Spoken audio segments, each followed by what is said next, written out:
Dis-nous, quand cela arrivera-t-il et quel sera le signe de ton avènement et de la fin du monde?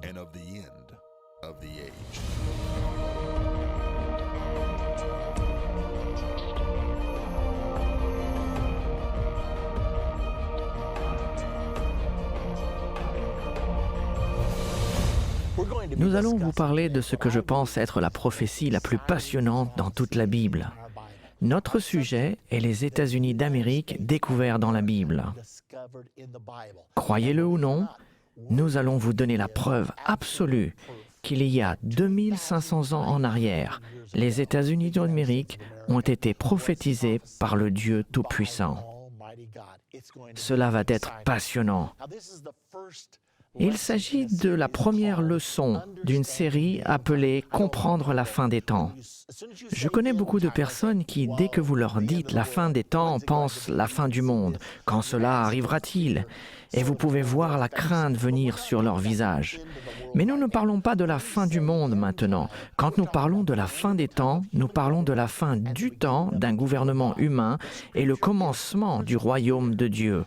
L'Écriture est très claire. Il y aura bien encore 1000 ans d'une existence humaine. La Bible nous dit que Jésus-Christ reviendra, il dominera et régnera sur la terre pendant 1000 ans. Il n'y aura aucune guerre pendant 1000 ans. Ainsi, quand nous parlons de la fin des temps, nous ne parlons pas de la fin du temps. Nous parlons de la fin du gouvernement humain. Nous savons que l'humanité a été autorisée à se dominer sur elle-même pour une période de temps, afin qu'elle comprenne qu'elle ne peut pas se dominer toute seule. C'est alors que Jésus reviendra, il établira son royaume, un royaume qui ne disparaîtra jamais et qui ne sera jamais détruit. J'espère que vous ne manquerez aucune partie de la série « Comprendre la fin des temps », car j'ai eu beaucoup de personnes qui m'ont dit que cela avait changé leur vie. Nous voulons maintenant regarder dans l'Écriture. Daniel, chapitre 12 et verset 9 est l'une de mes écritures préférées. Maintenant, Daniel est l'un des 2 livres prophétiques les plus célèbres de toute la Bible.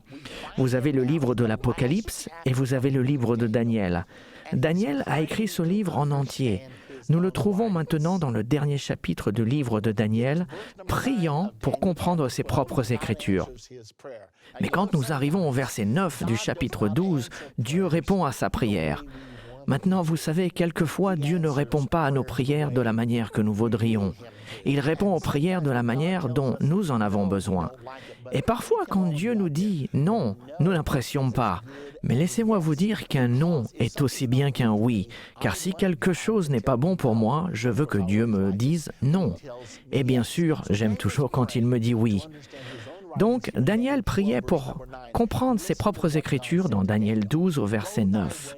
Écoutez ce que Dieu dit à Daniel. « Va, Daniel, car ces paroles seront tenues secrètes et scellées jusqu'au temps de la fin. » Maintenant, pensez à ceci. C'était 550 ans avant Jésus-Christ. Et cependant, Dieu dit que personne ne comprendrait ces prophéties jusqu'au temps de la fin. Vous et moi, maintenant nous sommes dans ce temps de la fin. Ainsi nous comprendrons des choses qui n'ont jamais été comprises auparavant. Cela ne signifie pas que nous sommes plus intelligents que les personnes avant nous. Cela ne signifie pas non plus que nous sommes plus spirituels que les personnes avant nous. Cela signifie tout simplement que le Dieu Tout-Puissant, dans sa souveraineté, a dit « Je vais mettre la prophétie de la fin des temps entre les mains du peuple de la fin des temps. » Et je dois croire qu'il a pris cette décision parce qu'il désirait préparer un dernier grand réveil de la fin des temps. Une fois de plus, va, Daniel, car ces paroles seront tenues secrètes et scellées jusqu'au temps de la fin. Regardons maintenant la prophétie. Elle se trouve dans Daniel chapitre 7 au verset 1 à 3. Maintenant, souvenez-vous, notre sujet, c'est les États-Unis d'Amérique découverts dans la Bible. Commençons au premier verset. La première année de Belchazzar, roi de Babylone, Daniel eut un songe et des visions se présentèrent à son esprit pendant qu'il était sur sa couche. Ensuite, il écrivit le songe et raconta les principales choses. Daniel commença et dit « Je regardais pendant ma vision nocturne, et voici les 4 vents des cieux firent irruption sur la grande mer. Et 4 grandes bêtes sortirent de la mer, différentes les unes des autres. Maintenant, nous savons que la prophétie est écrite avec des symboles. Alors que signifient réellement ces symboles? Nous n'avons pas à les deviner. Tout d'abord, il a vu 4 bêtes. Il a vu un lion avec des ailes d'aigle, il a vu un ours, un léopard et une bête à 10 cornes. C'est ça la vision de Daniel dans le chapitre 7. Mais que symbolisent réellement ces bêtes? Nous n'avons toujours pas à deviner. Et vous trouvez ceci avec la plupart des prophéties. Elles sont écrites avec des symboles, mais vous n'avez pas besoin de les deviner aveuglement. Si vous continuez à lire le chapitre dans lequel la prophétie est donnée, presque sans exception, les symboles sont interprétés pour nous. Donc nous ne devinons pas et nous ne faisons pas recours à des interprétations personnelles, mais nous laissons la Bible nous dire ce que signifient ces symboles. C'est bien le cas avec cette prophétie merveilleuse dans le livre de Daniel au chapitre 7.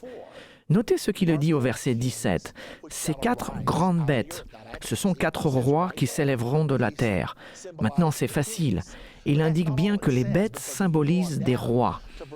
Mais ce n'est pas tout ce qu'il dit, car si vous continuez jusqu'au verset 23, il continue en disant « La 4e bête, c'est un 4e royaume qui existera sur la terre, différente de tous les royaumes et qui dévorera toute la terre. » Ainsi, au verset 17, il est dit que les bêtes symbolisent des rois.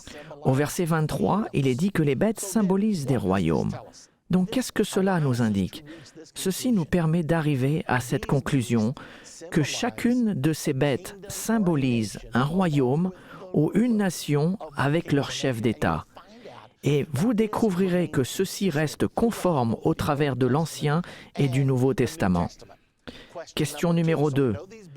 Donc nous savons que ces bêtes sont des nations qui seront sur la terre à un moment donné. Nous savons que cette prophétie a été donnée il y a 2500 ans. Alors, elle est peut-être déjà accomplie, ou elle s'est peut-être accomplie il y a 1000 ans, ou 1500 ans, ce qui est sans importance pour nous aujourd'hui.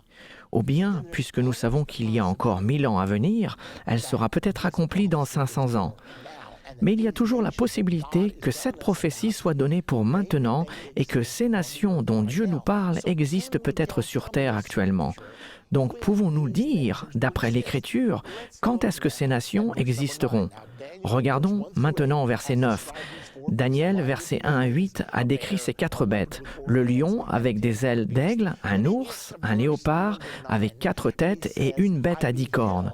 Puis au verset 9, il dit « Je regardais pendant que l'on plaçait des trônes, le trône de ces nations au royaume, je regardais pendant que l'on plaçait des trônes et l'ancien des jours s'assit. » Maintenant, ceci décrit tout simplement la transition du royaume d'un gouvernement humain vers le royaume de Dieu. La Bible enseigne à plusieurs reprises que quand Jésus-Christ viendra, il enlèvera tout gouvernement humain et établira un royaume qui ne disparaîtra jamais et qui ne sera jamais détruit. Alors il a vu toutes ces bêtes maintenant détrônées et Jésus-Christ couronné roi des rois et seigneur des seigneurs. Nous entrons dans le règne des 1000 ans de Jésus-Christ, ce qui est appelé dans l'Écriture le royaume de Dieu. Maintenant, plus loin, au verset 11, Daniel fait marche arrière. C'est comme s'il disait « Oh, j'ai oublié de vous dire quelque chose ». Dans le verset 11, Daniel dit « Je regardais alors, à cause des paroles arrogantes que prononçait la corne, et tandis que je regardais, la bête fut tuée et son corps fut détruit, livré au feu pour être brûlé. » Arrêtons-nous un moment ici, car il y a beaucoup à réfléchir. De quoi parlons-nous? Je regardais alors à cause des paroles arrogantes que prononçait la corne. Qu'est-ce que la corne? La dernière bête avait 10 cornes. Nous allons apprendre un peu plus loin dans la leçon qui sont réellement ces 10 cornes. Cependant, laissez-moi vous donner un aperçu. L'Écriture nous dit que les 10 cornes sont 10 rois qui formeront une fédération et que de ces 10 rois, un autre s'élèvera, déracinant 3 d'entre eux et deviendra très grand. Et cette corne deviendra l'Antichrist. Cette Écriture nous montre que les cornes sont des rois. Donc nous avons une bête, un royaume, mais 10 rois, apparemment en union. Puis un autre roi est venu après, déracinant 3 d'entre eux et qui devient grand. Et selon ce chapitre, cet homme finit par diriger le monde entier jusqu'à jusqu'à la venue de Jésus. D'après d'autres écritures, nous savons que l'Antichrist régnera sur le monde entier jusqu'à la venue de Jésus-Christ. C'est donc une prophétie au sujet de l'Antichrist. Je regardais alors, à cause des paroles arrogantes que prononçait la corne, et tandis que je regardais, l'animal fut tué. Il y a plusieurs termes utilisés pour ce dictateur du dernier jour appelé l'Antichrist. Il est appelé dans l'Écriture l'homme du péché, le fils de la perdition, il est appelé le malin, il est appelé la corne, il est appelé le plus souvent la bête, et il est également appelé l'Antichrist. Ce sont tous ces termes synonymes pour ce dirigeant mondial du dernier jour qui régnera sur ce monde. Ainsi, Daniel a dit « Je regardais alors, à cause des paroles arrogantes que prononçait la corne, c'est de l'Antichrist qu'il parle, et tandis que je regardais l'Antichrist, la bête fut tuée et son corps fut détruit, livré au feu pour être brûlé. » L'Écriture nous enseigne que lorsque Jésus-Christ reviendra, l'Antichrist et son partenaire, le faux prophète, seront jetés dans le lac de feu à ce moment-là. Satan sera aussi lié pour 1000 ans et jeté dans le puits de l'abîme. Voilà de quoi nous parlons. Une autre image de cela se trouve dans Apocalypse chapitre 19 au verset 20, où nous pouvons voir une nouvelle version de ce cas. Il est dit ici « Et la bête fut prise, l'Antichrist, et avec elle le faux prophète, son partenaire. Il y aura donc un dirigeant politique et un dirigeant spirituel. Ils furent tous les deux pris et jetés vivants dans l'étang ardent de feu et de soufre. » Alors nous parlons du temps quand Jésus-Christ reviendra et détruira l'Antichrist. Maintenant, le verset suivant est le plus important. Je veux m'assurer que vous comprenez bien ceci, car il s'agit du verset 12 qui suit immédiatement le verset 11, concernant les autres bêtes. Maintenant, n'oubliez pas que ce sont ces bêtes. Les bêtes sont des royaumes ou des nations, n'est-ce pas? Alors il s'agit d'une autre nation, et non la bête à 10 cornes, mais les autres nations dans la prophétie qui sont symbolisées avec les autres bêtes. Quand Jésus détruira l'Antichrist, ils furent dépouillés de leur puissance, mais une prolongation de vie leur fut accordée pour un certain temps. Bien, maintenant, ceci est un point déterminant, ne le ratez pas. Ils ont été dépouillés de leur puissance quand l'Antichrist a été détruit. Nous savons que cela se passe à la fin du gouvernement humain et au début du royaume de Dieu. Les autres nations ont leur puissance enlevée. Néanmoins, leurs vies vont être prolongées jusque dans le millénaire, car la Bible enseigne qu'il y aura des êtres humains sur terre pendant encore 1000 ans. Les gens qui survivront à la grande tribulation et à la colère de Dieu seront des mortels jusque dans le règne des 1000 ans de Jésus-Christ. La Bible nous enseigne qu'il y aura toujours la vie et la mort pendant le règne du millénaire. Maintenant, il y aura une exception pour ceux qui sont bibliquement nés de nouveau. Ils auront été enlevés pour rencontrer le Seigneur dans les airs lors de son retour, et la Bible dit qu'ils régneront en tant que rois et sacrificateurs avec Jésus-Christ. Cette écriture nous dit que les autres nations ont leur puissance, leur domination ôtée, mais que leurs vies sont prolongées pour une saison et un temps. Alors il sera permis de vivre pendant le millénaire. Maintenant, qu'est-ce que cela signifie? Cela nous indique que toutes ces nations existeront sur la terre au moment que l'Antichrist sera tué par Jésus-Christ. Ils seront toutes sur la terre au temps de son avènement. Ceci est une chose incroyable pour chacun d'entre nous à comprendre. Cela nous dit que Jésus-Christ reviendra sur terre pendant le temps de ces nations. Quand j'ai vu cela, je me suis dit que si je veux prouver que ces nations existent aujourd'hui, alors je peux prouver que nous sommes dans l'ère de l'avènement de Jésus-Christ. Je ne peux pas vous donner une date exacte, mais je peux vous démontrer que nous sommes dans cette période. Maintenant, j'aimerais vous inviter à retourner dans les 8 premiers versets pour examiner chacune de ces bêtes afin de voir si elles sont reconnaissables en tant que nation sur terre aujourd'hui. Je réalise que beaucoup de gens pensent « je sais déjà tout ça. Le lion, c'est la Babylone, l'ours, c'est l'Empire perse et Médès, le léopard, c'est la Grèce, le royaume à 10 cornes, c'est Rome. » Ceci est l'explication la plus généralement acceptée de cette prophétie et je l'ai acceptée moi aussi lorsque j'ai commencé à étudier les prophéties bibliques. Cependant, je suis allé au chapitre 8 et je me suis aperçu que dans ce chapitre, il y avait un combat entre un bélier et un bouc. Je me suis dit, qu'est-ce que c'est? J'ai continué à lire dans le verset 20 du chapitre 8, il nous est dit, qui est le bélier et qui est le bouc? Il dit, le bélier que tu as vu et qui avait des cornes, ce sont les rois de Médès et de Perse. Et le bouc, c'est le roi de la Grèce. Quand j'ai vu cela, je me suis dit, attends une minute, tout le monde me dit que c'est l'ours qui représente l'empire perse-médès et que le léopard est la Grèce. Mais ici, dans la Bible, il nous est dit que le bélier est l'empire perse et médès et que le bouc est la Grèce. Dieu a-t-il changé d'avis entre le chapitre 7 et le chapitre 8 ou est-ce que quelque chose nous échappe? Et en plus, n'oublions pas, toutes ces nations doivent être sur la terre à l'heure de son avènement. Est-ce que Babylone est toujours là? Est-ce que l'empire perse et médès est toujours là? Est-ce que la Grèce est toujours là? Est-ce que Rome est toujours là? Bien, la réponse est oui pour certaines questions et la réponse est non pour d'autres. Le royaume de Babylone n'existe plus, le royaume perse et médès n'existe plus. Donc la prophétie dit que les bêtes dans Daniel 7 représentent des nations qui seront toutes sur la terre à l'heure de son avènement. Regardons donc chacune d'entre elles. Daniel chapitre 7 verset 4. La première bête était semblable à un lion et avait des ailes d'aigle. Je regardais jusqu'au moment où ses ailes furent arrachées. Il fut enlevé de terre et mis debout sur ses pieds comme un homme, et un cœur d'homme lui fut donné. Donc la première bête était comme un lion. Lorsque Dieu a choisi des symboles pour représenter des nations, il ne les a pas choisis aléatoirement. Il a choisi des symboles qui allaient avoir une signification à l'heure de l'accomplissement de la prophétie. Pouvez-vous croire qu'il y a actuellement une nation sur Terre aujourd'hui qui a pour emblème le lion? Si vous allez sur Wikipédia, à la page de la Grande-Bretagne, il nous est dit que le lion est le symbole de la Grande-Bretagne. Je me souviens avoir été à Londres, à Trafalgar Square, qui est le centre de Londres, et avoir vu ces énormes lions regardant au nord, au sud, à l'est et à l'ouest. Et puis partout dans Londres, j'ai vu le lion, car à ce moment-là, je savais que le lion était l'emblème de la Grande-Bretagne. Alors Dieu est en train de nous dire que la Grande-Bretagne va être l'une des nations qui seront sur terre à l'heure de son avènement. Regardons la prochaine bête, au verset 5. Et voici, une deuxième bête était semblable à un ours et se tenait sur un côté. Il avait 3 côtes dans la gueule entre les dents et on lui disait « Lève-toi, mange beaucoup de chair ». Savez-vous qu'il y a aujourd'hui une grande nation qui a l'ours pour emblème? La plupart d'entre vous, vous m'avez déjà devancé car cet emblème est bien connu. Nous savons que la Russie a l'ours pour emblème.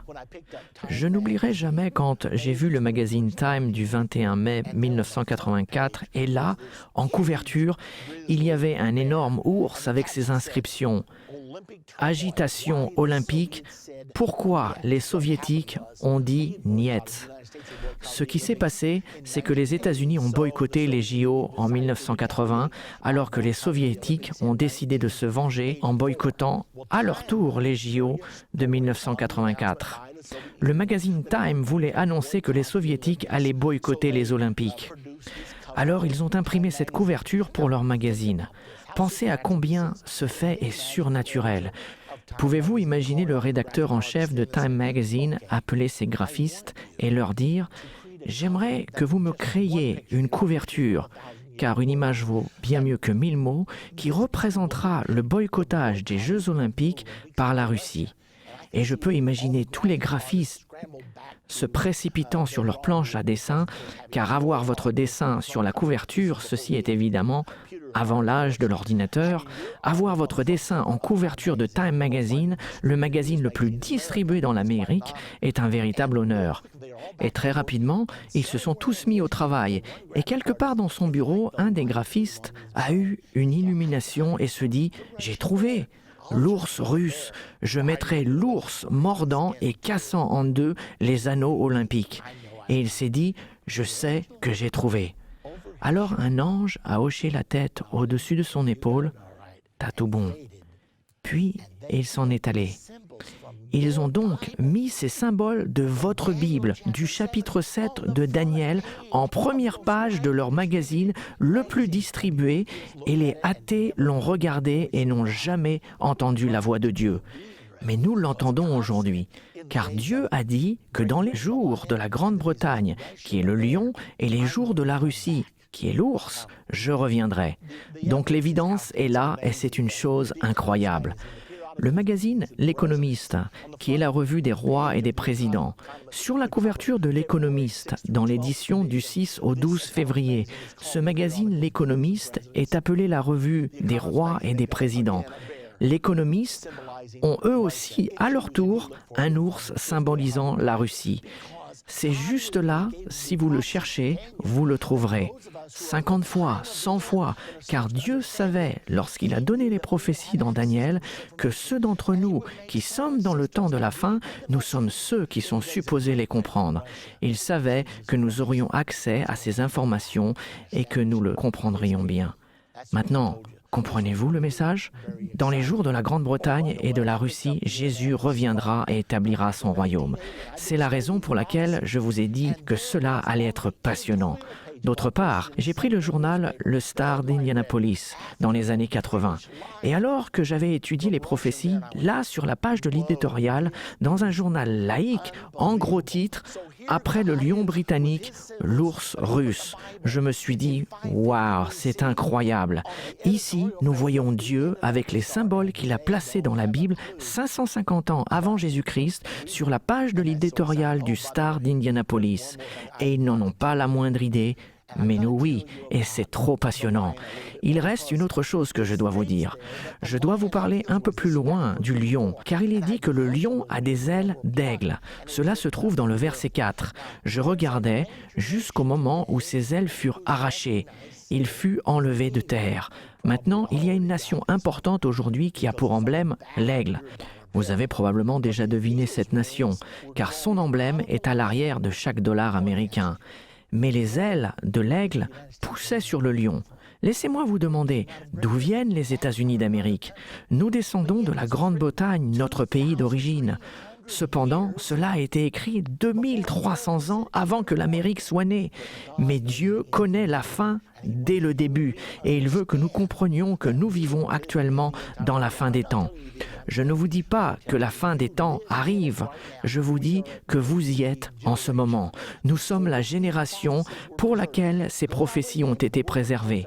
Va, Daniel, car ces paroles seront tenues secrètes et scellées jusqu'à la fin. Et oui, le temps de la fin est bien arrivé. Il y a quelque chose d'autre à remarquer ici. La Bible nous dit que les ailes qui poussaient de la Grande-Bretagne, notre pays d'origine, Daniel a dit « Je regardais les ailes furent arrachées ». Il a vu les États-Unis rompre avec la Grande-Bretagne. Pouvez-vous croire qu'il a vu la déclaration de l'indépendance en l'an 550 avant Jésus-Christ et qu'il n'a jamais compris ce qu'il a vu? Il priait pour comprendre, mais Dieu a dit « Non, cela est scellé, Daniel. C'est pour les gens du temps de la fin. C'est pour vous et moi. » Alors je regardais jusqu'au moment où ses ailes furent arrachées. Il fut enlevé de la terre et mis debout sur ses pieds comme un homme et un cœur d'homme lui fut donné. D'autre part, ceci n'est peut-être pas biblique et cela ne fait pas vraiment partie de la compréhension de la prophétie, mais dans le verset 4 du chapitre 7, quand est-ce que la déclaration de l'indépendance a été faite? Le 4 juillet 1776. Je ne pense pas que cela soit vraiment important, mais il y a néanmoins un point d'intérêt à relever. Donc nous avons l'aigle au dos du dollar américain, nous avons l'aigle qui représente continuellement les États-Unis d'Amérique. Nous le voyons à chaque fois sur tous les documents officiels et Dieu savait en avance que nous utiliserions ce symbole. Et il s'est dit, je veux que le peuple américain sache qu'il vive à l'heure de mon avènement. Voici le magazine Time du 27 octobre 1980. À ce moment-là, il y avait beaucoup de tensions dans le Golfe Persique, le Moyen-Orient, où il y a toujours beaucoup de tensions, et le sous-titre qui dit « Explosera-t-elle » L'aigle et l'ours du chapitre 7 de Daniel sont en train de regarder d'un air songeur au-dessus du globe, et la mèche est allumée, et le sous-titre dit « Explosera-t-elle » Ainsi, Dieu emploie dans la prophétie exactement ce qui se trouve sur la couverture du magazine Time. Parfois, je pense que Dieu devrait faire un procès au magazine Time pour violation des droits d'auteur, car ils utilisent les symboles venant tout droit de la Bible. Pourquoi? Pour que vous et moi, nous comprenions. Aussi, la Bible nous dit que quand les ailes furent arrachées et mis debout sur ses pieds comme un homme et un cœur d'homme lui fut donné, nous avons un autre symbole. Le symbole de l'oncle Sam, le 9 septembre 1988. Nous avons vu une image de l'oncle Sam nez à nez avec l'ours russe et le sous-titre disait USA, URSS, Glasnost. Il y en aura encore. Alors nous voyons tous ces symboles directement de la Bible être utilisés parce que le Seigneur a dit « Ceci est pour le peuple du temps de la fin ». Jésus-Christ reviendra sur terre pendant l'ère de la Grande-Bretagne, la Russie et les États-Unis d'Amérique. Maintenant, dans la prochaine partie de Comprendre la fin des temps, nous découvrirons l'identité du léopard, de la bête à 10 cornes dans la prophétie biblique et nous verrons aussi d'où viendra l'Antichrist. Cette prochaine leçon sera passionnante. Donc soyez sûrs de ne pas la rater. Les États-Unis découverts dans la Bible, maintenant, vous le savez.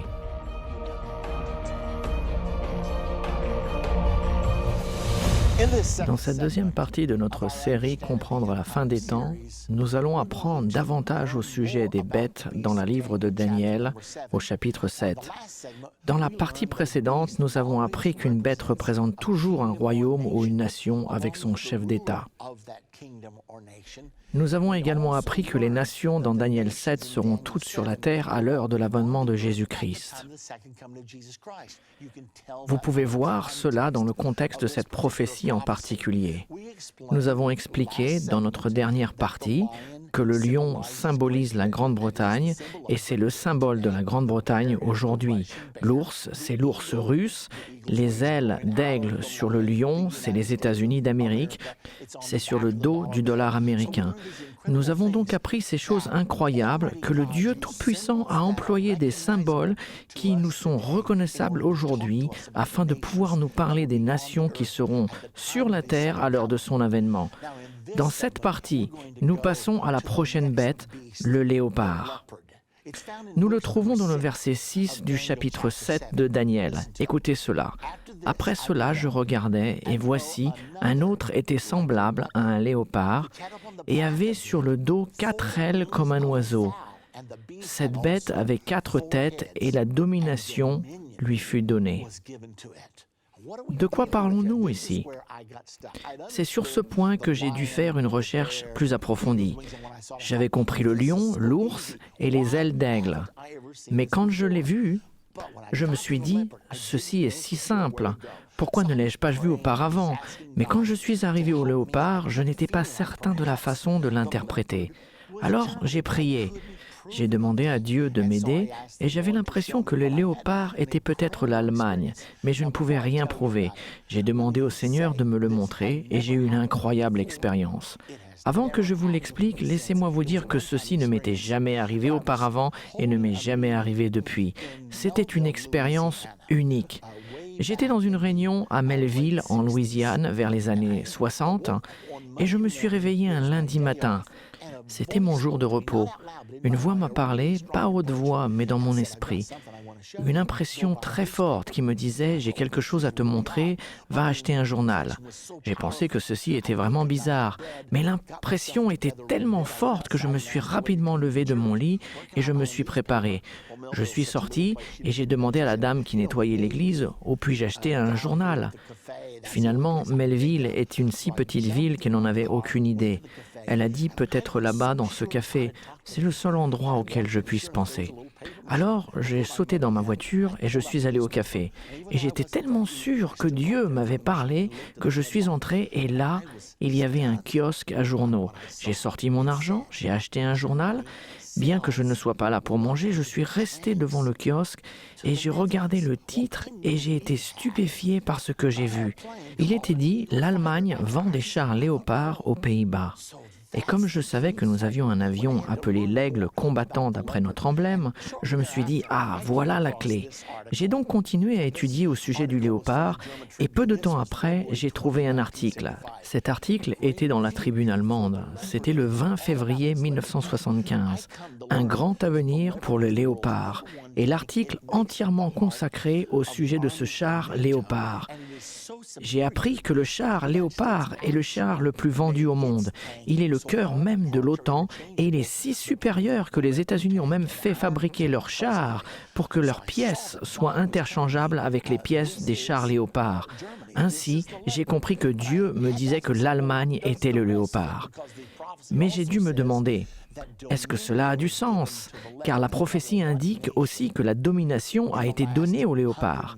Je me suis posé la question, quelle nation a réellement eu une domination dans les 120 dernières années? Et je me suis rendu compte qu'il y a une nation qui a commencé les 3 dernières grandes guerres, la guerre franco-allemande de 1870, la Première Guerre mondiale 1914-1918 et la Deuxième Guerre mondiale 1939-1945. Pouvez-vous croire qu'elles ont toutes été complotées, planifiées et commencées par la même nation, l'Allemagne? Ainsi, la domination a été donnée aux léopards. C'est autour de cette période que j'ai trouvé un autre article dans le magazine Newsweek du 9 avril 1984. Il y avait une section entière du Newsweek cette semaine-là qui était consacrée à l'Europe. Mais un article dans cette section était appelé « La maladie allemande ». Il y avait toutes sortes de questions. Pourquoi l'Allemagne fait-elle toujours la guerre? Comment pouvons-nous rectifier cette partie de l'âme, de l'esprit allemand? Écoutez ce paragraphe. Depuis l'époque de Charlemagne, il est le fondateur du Saint-Empire romain de l'an 800, depuis l'époque de Charlemagne, cet endroit, qui est maintenant l'Allemagne, a été le pivot de l'histoire européenne. Si vous étudiez le Saint-Empire romain, l'Allemagne est toujours au centre. Remarquez ce qui est dit. Dans les 120 dernières années, les Allemands ont dominé l'Europe intellectuellement, industriellement et militairement. Ce mot « dominer », domination, a été donné aux léopards. C'est à ce moment où j'ai compris que j'avais la réponse. D'autre part, savez-vous qu'Adolf Hitler a presque conquis le monde? Beaucoup de gens pensent qu'il ne lui restait que 3 jours pour dominer toute l'Europe. Laissez-moi vous dire ce qui s'est passé. La puissante guerre éclair allemande attaquait et se déplaçait contre les forces alliées. Elles se sont trouvées coincées par la Manche, elles étaient réduites à néant. Et si quelque chose ne s'était produit selon les hauts et les bas du Troisième Reich, nous aurions été obligés d'accepter la paix selon les conditions d'Hitler dans moins de 3 jours. La situation était si extrême que Winston Churchill, le Premier ministre de la Grande-Bretagne, a réclamé une journée mondiale de jeûne et de prière. Et une chose étonnante s'est produite. Laissez-moi vous en parler. Pendant ce temps de jeûne et de prière, une pensée est venue à l'esprit d'Adolphe dans son quartier général, là dans son bunker. Il s'est dit, ceci est trop facile, qu'il devait être en train de tomber dans un piège. Il a donc appelé tous ses commandants à rebrousser chemin pour revenir faire le point. Et ils étaient furieux, car ils savaient qu'ils allaient avoir la victoire, mais ils ont été rappelés. Ils se sont donc retournés, et après avoir fait le point, Hitler a dit « Bon, il me semble que tout se passe bien, donc continuons ». Mais ce qu'ils ne savaient pas, c'est que pendant cette mise au point, les Alliés avaient mobilisé tous les bateaux de la Grande-Bretagne et de la France, faisant des allers-retours à travers la Manche. Il y avait environ 29 kilomètres qui séparaient la France de la Grande-Bretagne. Ils ont déplacé jour et nuit 350 000 soldats des forces alliées, ce qui représentait le cœur de l'armée alliée. Et quand Hitler a redémarré la machine de guerre, il ne restait que 40 000 soldats, tandis que le reste de l'armée était en sécurité en Grande-Bretagne. Alors les Alliés ont combattu un jour de plus et ont reconquis l'Europe par l'invasion des plages de Normandie. Ce fut le point déterminant de la guerre. L'événement était tellement incroyable que Winston Churchill l'a même appelé un miracle. Il l'a appelé le miracle de Dunkerque. Nous avons un enregistrement pour vous montrer cela. Écoutons-le maintenant. Le 4 juin 1940, la Marine royale britannique a accompli pendant 8 jours une évacuation étonnante des forces alliées à Dunkerque sur la côte française.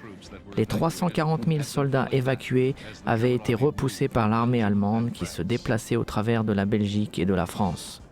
Le retard a permis à la marine royale et à une flottille de bateaux commerciaux et privés, gros et petits, d'évacuer les hommes repoussés. Cette erreur a peut-être coûté à Hitler la guerre. Winston Churchill l'a appelé un miracle de délivrance. De retour de l'enfer de Dunkerque, les transports continuent jour et nuit. Et tandis qu'un convoi arrive, un autre part pour prendre sa place. À bord des transports, les hommes sont entassés comme des sardines.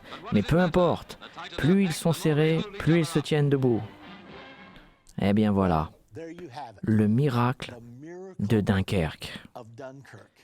Maintenant, retournons au léopard. Les 4 têtes, ceci est différent. Le lion a une tête, l'ours a une tête, mais le léopard a 4 têtes. Pourquoi? Nous savons que dans les prophéties de la Bible, une bête représente toujours une nation ou un chef d'État.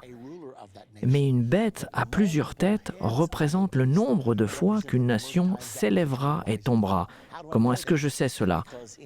Car dans l'Apocalypse 17, il y a une bête à 7 têtes, et il nous est dit là qu'il y a 7 rois. 5 sont tombés, un existe et l'autre n'est pas encore venu. Maintenant, comment cela s'applique-t-il à l'Allemagne? Vous savez probablement qu'il y a eu le premier Reich. Le mot Reich signifie royaume. Le deuxième Reich, le célèbre troisième Reich d'Hitler et le quatrième Reich qui se lève en ce moment. Il y a un livre actuellement écrit par un Américain appelé le quatrième et plus riche Reich. Comment les Allemands ont conquis le monde d'après-guerre. Alors, le léopard a la domination. Le char léopard est le char officiel de l'Allemagne. Il a 4 têtes. Et effectivement, il y a encore une autre chose à dire au sujet du léopard. Il nous est dit que sur le dos du léopard étaient 4 ailes d'oiseau. Ceci m'a laissé perplexe pendant des années. Qu'est-ce que cela signifie? Y a-t-il même une signification? J'ai pensé sûrement, car les ailes de l'aigle sur le lion signifiaient quelque chose, donc qu'en est-il des ailes d'oiseau sur le léopard? J'ai trouvé une information qui m'a absolument stupéfié. J'ai découvert qu'il y a une autre nation en Europe dont l'emblème officiel est une volaille, un coq. La nation dont l'emblème officiel est le coq, c'est la France. Avez-vous déjà entendu parler de l'alliance franco-allemande? Vous pouvez la regarder, vous pouvez l'étudier, car depuis la Deuxième Guerre mondiale, la France et l'Allemagne ont travaillé ensemble pour reconstruire l'Europe. Et ensemble, ils ont construit une puissance mondiale que l'on appelle aujourd'hui l'Union européenne. Donc ceci ne nous montre pas seulement le léopard allemand, mais l'alliance franco-allemande, le coq avec le léopard. Ces symboles, utilisés 550 ans avant Jésus-Christ, ne pouvaient être compris qu'à l'émergence de l'alliance franco-allemande après la Deuxième Guerre mondiale. Les prophéties de la Bible sont absolument incroyables. C'est tout ce que nous pouvons dire à leur sujet. Maintenant, regardons la dernière bête. C'est peut-être la plus importante, car dans le verset 7, nous apprenons « Voici, il y avait une 4e bête, terrible, épouvantable et extraordinairement forte. Elle avait de grandes dents de fer, elle mangeait, brisait et elle foulait aux pieds ce qui restait. Elle était différente de toutes les autres bêtes précédentes et elle avait 10 cornes. » Cette bête, Daniel n'a jamais réussi à la décrire. Il ne pouvait pas dire qu'elle était comme un léopard, un lion, un ours ou même un hippopotame. Il ne pouvait rien dire. Il a dit, cette bête, je ne peux pas dire à quoi elle ressemble, mais je peux dire que ses 10 cornes sont prédominantes. Nous devons donc nous poser la question, que signifient ces 10 cornes? Nous n'avons pas à deviner, car au verset 24, il nous est dit exactement que sont ces 10 cornes. Les 10 cornes sont 10 rois qui s'élèveront de ce royaume. Un autre s'élèvera après eux, et il sera différent des premiers, et il abaissera 3 rois. Ainsi, une bête, une nation ou puissance, mais 10 rois. Apparemment, ceci est une alliance ou une sorte de fédération. Nous en apprendrons davantage dans Apocalypse 17, car nous retrouvons cette même image. Dans Apocalypse 17 au verset 12, les 10 cornes que tu as vues sont 10 rois, qui n'ont pas encore reçu de royaume, mais qui reçoivent autorité comme rois pendant 1 heure avec la bête. Qui est la bête ici? Il se réfère au dictateur du dernier jour, l'Antichrist. Alors il y aura 10 rois qui se subjugueront eux-mêmes à la puissance de l'Antichrist et le supporteront, qui reçoivent autorité comme roi pendant 1 heure avec l'Antichrist. 1 heure ne signifie pas ici 60 minutes, c'est une manière de parler. On parle d'une courte période de temps. Ils vont donner leur puissance à l'Antichrist et ils vont supporter l'Antichrist. Notez aussi ce qui est dit, ils ont un même dessein, Ils donnent leur puissance et leur autorité à la bête, l'Antichrist. Ils régneront avec l'Antichrist jusqu'à l'avènement de Jésus-Christ, car le verset continue et dit « Ils combattront contre l'agneau ». Qui est l'agneau? Nous savons que Jésus-Christ est l'agneau de Dieu qui a ôté les péchés du monde. Puis il déclare que l'agneau les vaincra parce qu'il est le Seigneur des seigneurs et le roi des rois. Maintenant, qu'est-ce que cela veut dire? Il nous dit que l'Antichrist, avec ses 10 rois, régnera jusqu'au temps de son avènement. Et quand Jésus reviendra, ils combattront contre lui. Ceci représente la bataille d'Armageddon. Maintenant, il reste encore une chose très importante que nous devons savoir. Notez que lorsqu'il dit que l'agneau viendra combattre contre l'Antichrist et son gouvernement du dernier jour, qu'il aura des fidèles avec lui. Et les appelés, les élus et les fidèles qui sont avec lui les vaincront aussi. Voici le moment où vous et moi entrons en scène. Il nous est nécessaire de bien comprendre cela, car si vous n'êtes pas avec Jésus lorsqu'il reviendra, cela veut dire que vous aurez raté son avènement. Et nous ne souhaitons cela à personne.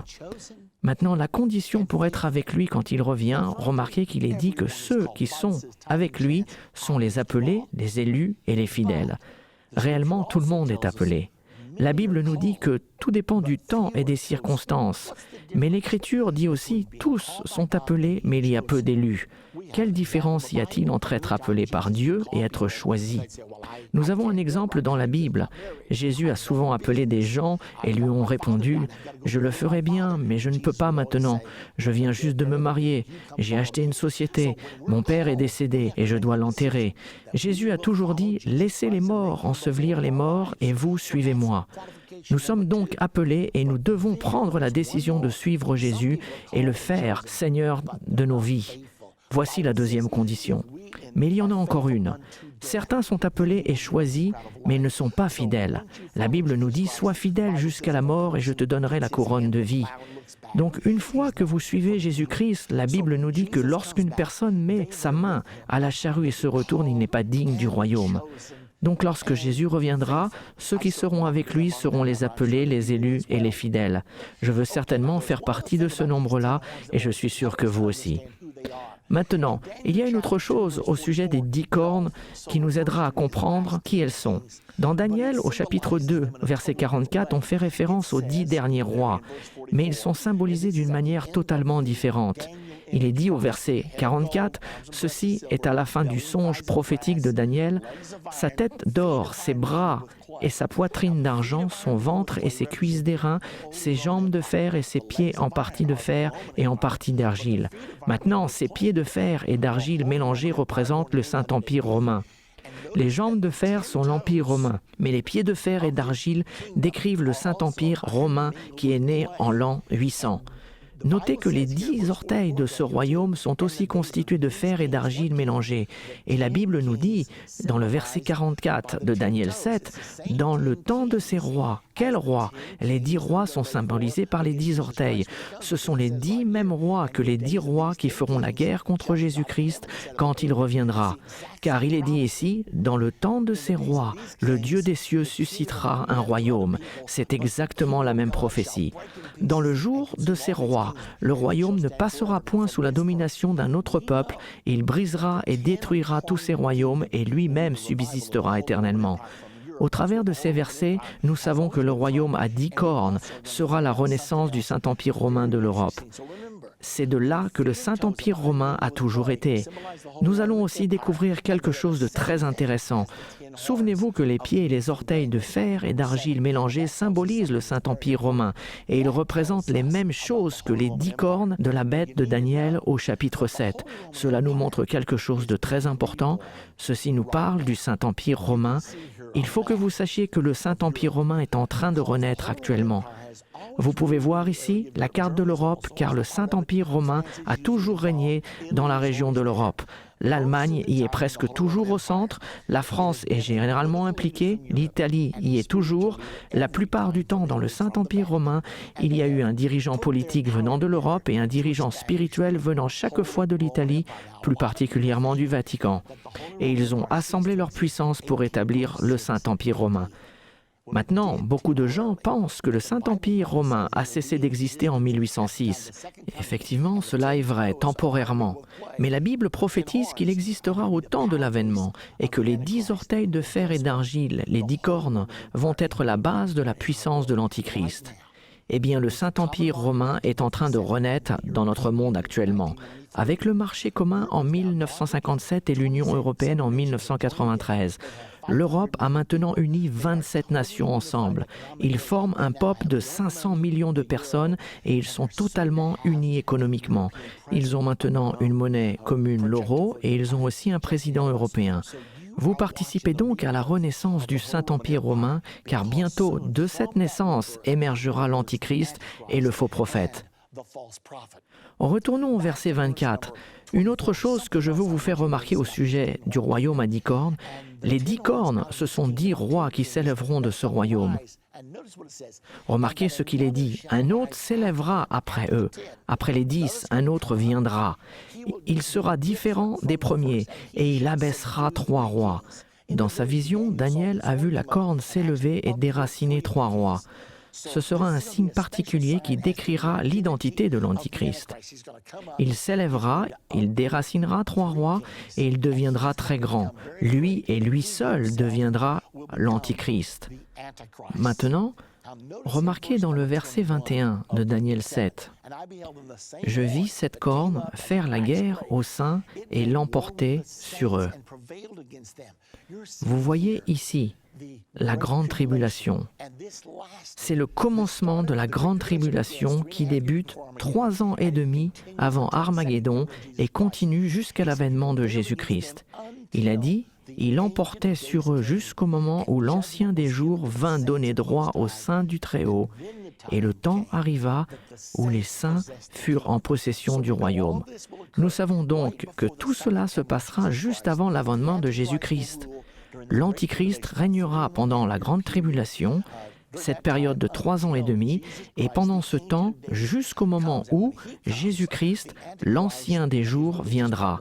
Lorsqu'il viendra, l'Antichrist et son partenaire religieux, le faux prophète, seront détruits et le royaume appartiendra à son peuple, les saints du Très-Haut. Remarquez une chose de plus au verset 23. Il me parla ainsi, la 4e bête, c'est un 4e royaume qui existera sur la terre, différent de tous les royaumes et qui dévorera toute la terre. Ceci est la prophétie d'un gouvernement mondial. Il la foulera et la brisera. C'est la prophétie d'un gouvernement mondial que nous voyons naître aujourd'hui. Il y a un gouvernement mondial qui se cache sous la mondialisation. Vous observez la naissance d'un nouvel ordre mondial, d'un gouvernement mondial. Nous allons apprendre davantage sur ce sujet dans notre prochaine partie, mais tout cela fait partie de la prophétie. C'est la prophétie d'un gouvernement mondial. Il existe une autre prophétie explicite comme celle-ci dans Apocalypse chapitre 13. Ce gouvernement mondial s'établira et finira par dévorer le monde entier. Maintenant, ceci est devant nous et cela va se passer, c'est inévitable. Ça, c'est la mauvaise nouvelle. Mais la bonne nouvelle, au verset 27, le règne, la domination et la grandeur de tous les royaumes qui sont sous les cieux seront donnés au peuple des saints du Très-Haut. Comment cela va-t-il se passer? Eh bien voilà comment cela va se passer. L'Antichrist lancera sa dernière invasion sur la nation d'Israël. Ceci est appelé la bataille d'Armageddon. Dans Zacharie 14, 2, il est dit « Je rassemblerai toutes les nations pour qu'elles attaquent Jérusalem. » Et Israël sera mis dos au mur. Ces pauvres soldats israéliens se seront battus pendant des jours. Cette invasion arrivera dans le nord d'Israël.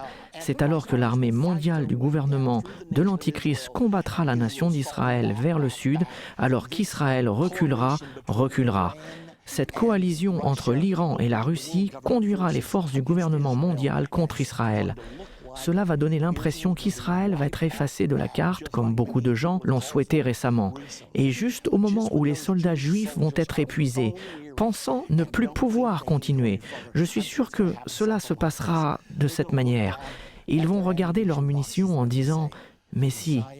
Ce que je veux dire, c'est qu'ils sont juste là, en face du mont des Oliviers.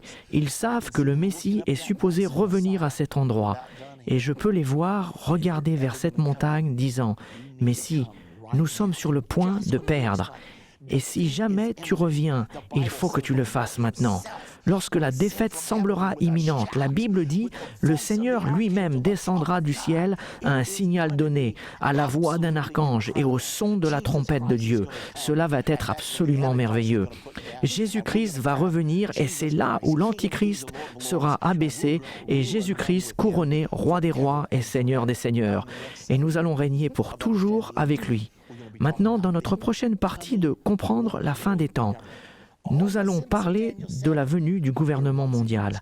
Tous les symboles de Daniel 7 apparaissent de nouveau dans l'Écriture. Dans le Nouveau Testament, écrit 700 ans plus tard dans le livre de l'Apocalypse, chapitre 13, nous retrouvons ces mêmes symboles utilisés différemment. Au lieu de 4 bêtes, nous n'en voyons plus qu'une. Qu'est-ce que cela signifie? C'est important parce que nous le vivons en ce moment et vous êtes sur le point de voir ces choses.